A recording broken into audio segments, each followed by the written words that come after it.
ऐसा स्पष्ट है, एक चीज स्पष्ट हो गया कि आरजेडी तीसरे नंबर पर है, मुख्य मुकाबले में जदयू और हिना साहब है। अगर किसी को एज देना होगा तो मैं जदयू को एज देता हूँ।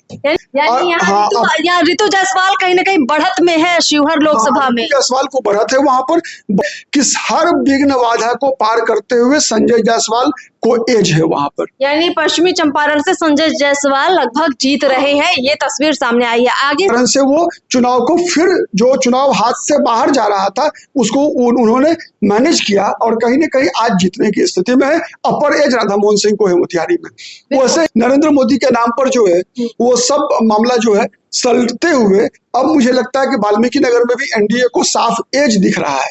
यानी अभी बीना देवी को अगर 19 और 20 देना हो अगर, तो बीना देवी को आप कह सकती हैं कि वो 20 पर रही है, लेकिन जब 19 और 20 का अंतर हो तो कौन जीत जाएगा ये कहना मुश्किल है। बीजेपी के प्रत्याशी जनार्दन सिंह सिग्रीवाल वहां पर काफी कंफर्टेबल स्थिति में है और उनकी जीत लगभग तय है। तो इधर आ रहा है गोपालगंज में क्लियर है, गोपालगंज में क्लियर है, महाराजगंज, वाल्मीकि नगर और पश्चिमी चंपारण, ये 4 सीट आप 100% आंख मूंद कर आप एनडीए और बीजेपी के खाते में डाल सकते हैं। देखिए बिहार में जो छठे चरण में मतदान हुआ है बेहद दिलचस्प हुआ है, क्योंकि इस चरण में सबसे ज्यादा सीटों पर मतदान हुआ है। कुल 8 सीटों पर मत पड़े हैं।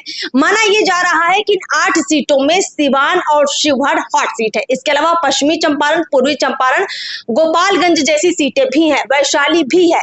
तो इन सब सीटों पर हम जानेंगे कि कौन जीत रहा है। अभी तक जो रुझान सामने आ रहे हैं, क्या कहते हैं रुझान, फाइनल मुकाबला किसने जीत लिया है। देखिए चर्चा के लिए हमारे साथ इस वक्त राजनीति के विश्लेषक प्रदीप सर है। सर बहुत बहुत स्वागत है आपका। बहुत धन्यवाद आपका। सर हम लोग चाहते हैं कि चर्चा की शुरुआत में ही जो हॉट सीट है पहले उनके बारे में बताया जाए, क्योंकि लोगों की दिलचस्पी उसमें ज्यादा है। सिवान की बात कर लेते हैं। हिना शहाबुद्दीन के बेगम है और निर्दलीय खड़ी है। तो सिवान का समीकरण काफी अलग हो चुका है। अब आपको क्या लग रहा है कि फाइनल जो वहां पर वोटिंग हुई होगी उस आधार पर कौन आगे चल रहा है, मतलब जीत की तरफ कौन ज्यादा बढ़ता हुआ दिख रहा है? ऐसा है अर्पिता कि पूर्णिया के बाद सिवान ऐसी दूसरी सीट है बिहार में जहां पर कि आरजेडी मुख्य रेस से बाहर है। ठीक है, पहले नंबर पर और दूसरे नंबर पर वहां पर हिना साहब और जो जदयू की प्रत्याशी हैं विजय लक्ष्मी कुशवाहा, ये 2 पहले और दूसरे नंबर पर रहेंगी और अवध बिहारी चौधरी तीसरे नंबर पर फेंका गए हैं, वैसे ही जैसे पूर्णिया में आरजेडी की बीमा भारती फेंका गई थी। यानी सिवान में पहले नंबर पर हिना साहब लगभग कंफर्म है। ये अभी नहीं कहा जा सकता कि हिना साहब पहले नंबर पर है।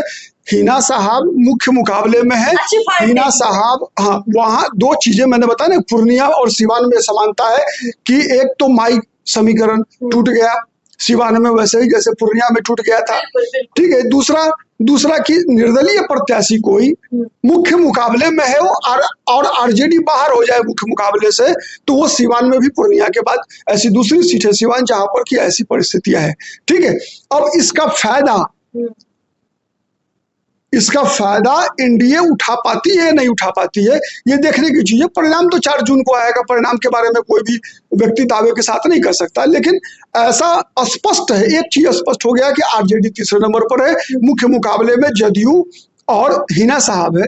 अगर किसी को एज देना होगा तो मैं जदयू को एज देता हूँ। यानी दोनों में अभी 50-50 दिख रहा है, लेकिन रिजल्ट कुछ भी हो सकता है। दोनों ने अच्छी फाइट दी है। सिवान पर शिवहर चलते हैं, रितु जायसवाल है और लवली आनंद है। बाहुबली नेता आनंद मोहन की पत्नी है लवली आनंद और जदयू से कैंडिडेट है, वही रितु जायसवाल राजद से कैंडिडेट है। सर दोनों में कौन आपको लग रहा है, अभी तक जितना पब्लिक ओपिनियन हो या जितनी चर्चाएं आपने देखी, क्या कौन आगे चल रहा है? देखिए शिवहर में एक ऐसी सीट बन के उभरी है शिवहर, जहां पर कि इस बार भारतीय जनता पार्टी चुनाव नहीं लड़ी। वो सीट भारतीय जनता पार्टी ने जेडीयू को सरेंडर कर दिया। उसकी कीमत भारतीय जनता पार्टी और एनडीए को चुकानी पड़ रही है। यहाँ रितु जायसवाल कहीं ना कहीं बढ़त में है शिवहर लोकसभा में। जायसवाल को बढ़त है, वहां पर बढ़त के कई कारण है। सबसे पहला कारण है कि वहां पर जो भारतीय जनता पार्टी का जो अस्थाई बेस वोट है, ठीक है, उसको बीजेपी ने जेडीयू के कारण जो है अपने अस्थाई वोट बैंक से कॉम्प्रोमाइज किया। बीजेपी एक ऐसी परिस्थिति डेवलप हुई जिसमें कि सीतामढ़ी और शिवहर दोनों में वैसे प्रत्याशी जो जीते हुए सांसद थे उनके टिकट को काट दिया गया एनडीए के द्वारा, तो उसकी प्रतिक्रिया वहां पर हुई। ठीक है, और प्रतिक्रिया में आप देखिए कि वहां पर एक तरह से देखिए तो ट्रायंगुलर फाइट है।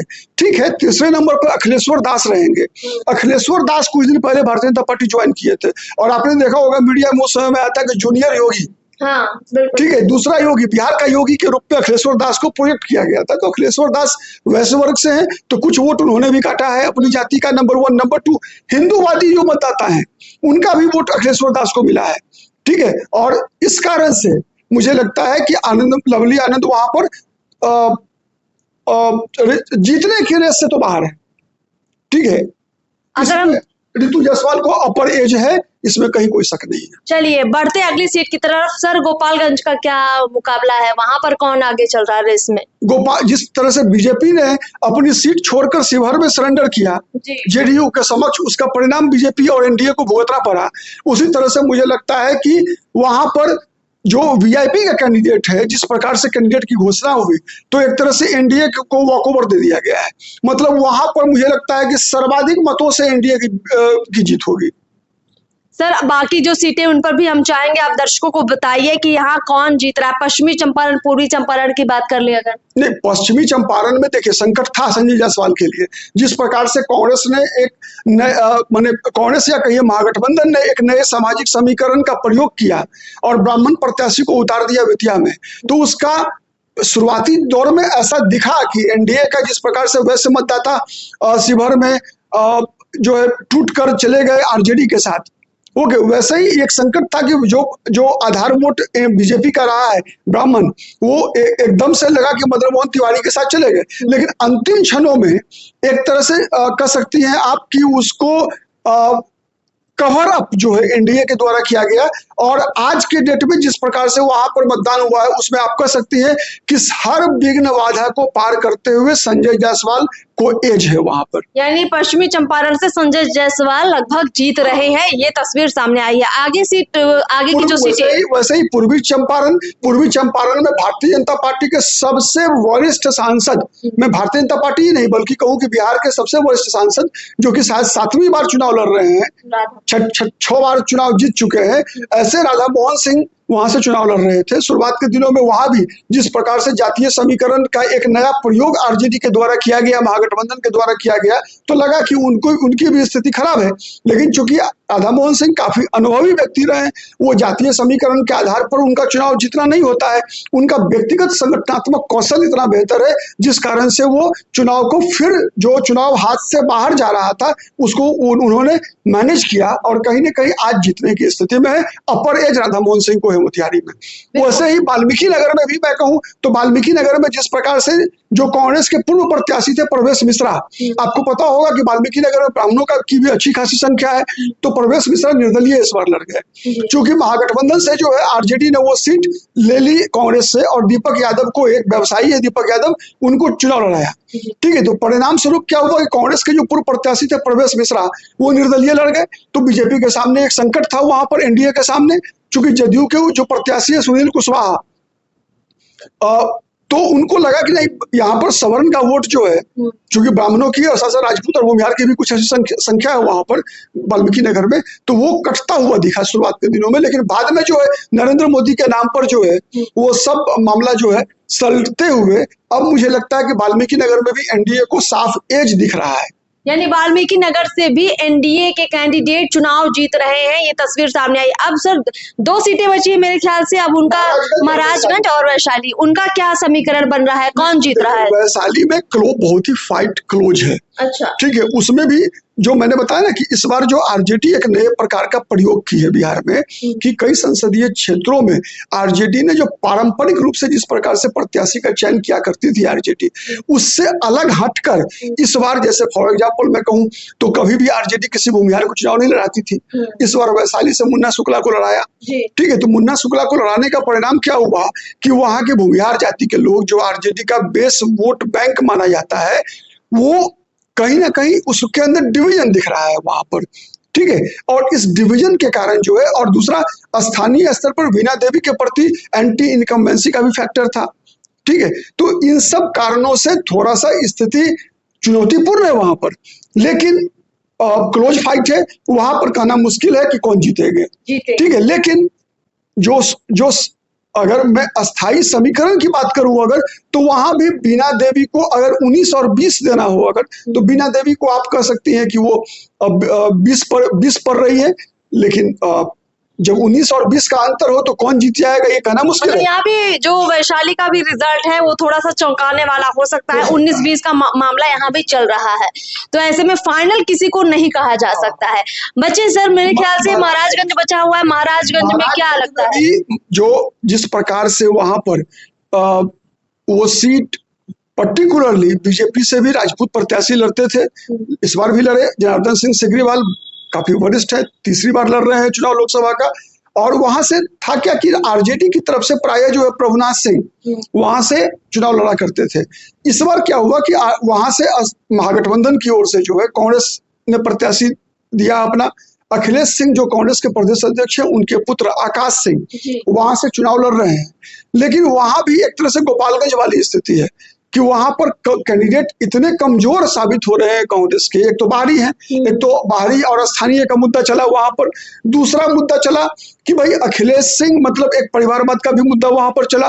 तीसरा, जो छपरा में कुछ घटनाएं घटी, जिस प्रकार से यादव और राजपूत के बीच जो हिंसा हुई, उसके कारण क्या हुआ ना कि वहां पर जो महाराजगंज में सवर्ण मतदाता थे, वो राजपूत से भूमिहार भी जो है वहां पर वो एक तरह से चट्टानी एकता बना लिया, और उसका परिणाम हुआ कि वहां पर जनार्दन सिंह सिग्रीवाल जो शुरुआत के दिनों में संकट में भी दिख रहे थे, ठीक है, अगर वहां से प्रभुनाथ सिंह के पुत्र रणधीर सिंह चुनाव लड़ते आरजेडी की ओर से, तो इस बार जनार्दन सिग्रीवाल का लुटिया गोल हो सकता था, लेकिन ऐसा हुआ नहीं। परिणाम स्वरूप प्रभुनाथ सिंह के पुत्र रणधीर सिंह भी जो है वो खुलेआम एनडीए को सपोर्ट किए, तो इसका फायदा मिला एनडीए को कि बीजेपी के प्रत्याशी जनार्दन सिंह सिग्रीवाल वहां पर काफी कंफर्टेबल स्थिति में है और उनकी जीत लगभग तय है। तो ये हमने 8 सीटों का बता दिया है कि रिजल्ट क्या होने वाला है। कुछ सीटों पर एकदम क्लियर फाइट थी और कुछ सीटों पर मामला फंसा हुआ नजर आ रहा है। देखिए, जैसे पूर्वी चंपारण है, पश्चिमी चंपारण है, महाराजगंज है, कुछ ये ऐसी सीटें हैं जहां पर तस्वीर एकदम साफ है।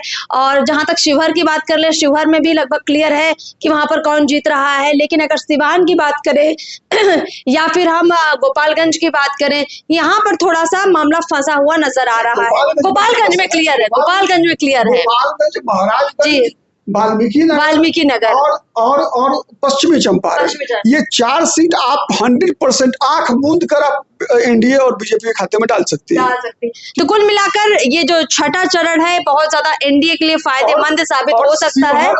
शिवहर में आरजेडी को दे सकते हैं, बिल्कुल। तो सब कुछ हमने आपको बताने का प्रयास किया है, और भी चीजें आपके सामने लेकर आएंगे, समीक्षा करेंगे और आपको बताएंगे कि एग्जिट पोल क्या होने वाला है। पूरे बिहार में जो 40 सीटों पर मतदान हुआ है उसका एग्जिट पोल लेकर आएंगे आपके साथ, फैक्ट के साथ लेकर आएंगे। फिलहाल चर्चा में हमें इजाजत दीजिए, नमस्कार।